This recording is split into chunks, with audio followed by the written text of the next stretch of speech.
পাশাপাশি সংস্কৃতি ও শিক্ষার ক্ষেত্রে সম্পর্ক জোরদার করার প্রয়োজনীয়তার কথাও আলোচনা এসেছে। দুই দেশের শিল্পী, চিত্রশিল্পী, সঙ্গীত শিল্পী, লেখক ও শিক্ষাবিদদের সফরের মাধ্যমে সাংস্কৃতিক বিনিময়কে উভয় পক্ষ থেকে উৎসাহিত করা হয়েছে।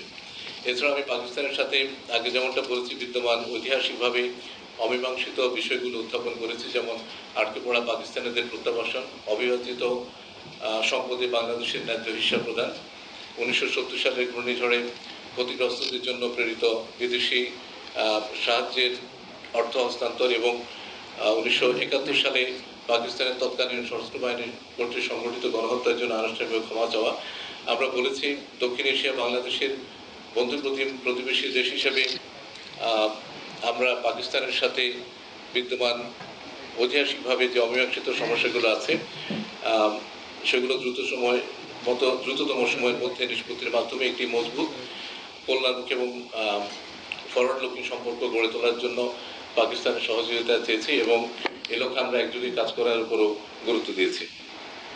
আমরা সার্কের আওতায় সহযোগিতার গুরুত্ব তুলে ধরেই এর পুনরুজ্জীবনের আহ্বান জানিয়েছি, যাতে দক্ষিণ এশিয়ায় আঞ্চলিক সহযোগিতা, স্থিতিশীলতা এবং উন্নয়নকে এগিয়ে নেওয়া যায়। আমরা ওআইসি সনদের উদ্দেশ্য বাস্তবায়নে বাংলাদেশের প্রতিশ্রুতি এবং মুসলিম উম্মাহর স্বার্থে কাজ করার ব্যাপারে বাংলাদেশের অঙ্গীকার পুনর্ব্যক্ত করেছি। মধ্যপ্রাচ্যের পরিস্থিতি নিয়ে আলোচনায় দুদেশই গাজা উপত্যকায় ইসরায়েল দখলদার বাহিনী দ্বারা সংঘটিত গণহত্যা ও চরম মানবাধিকার লঙ্ঘনের নিন্দা জানিয়েছি। আমি জোরপূর্বক বাস্তুচ্যুত মিয়ানমারের নাগরিকদের মিয়ানমারে তাদের মাতৃভূমিতে প্রত্যাবর্তনের লক্ষ্যে পাকিস্তানের সমর্থন কামনা করেছি।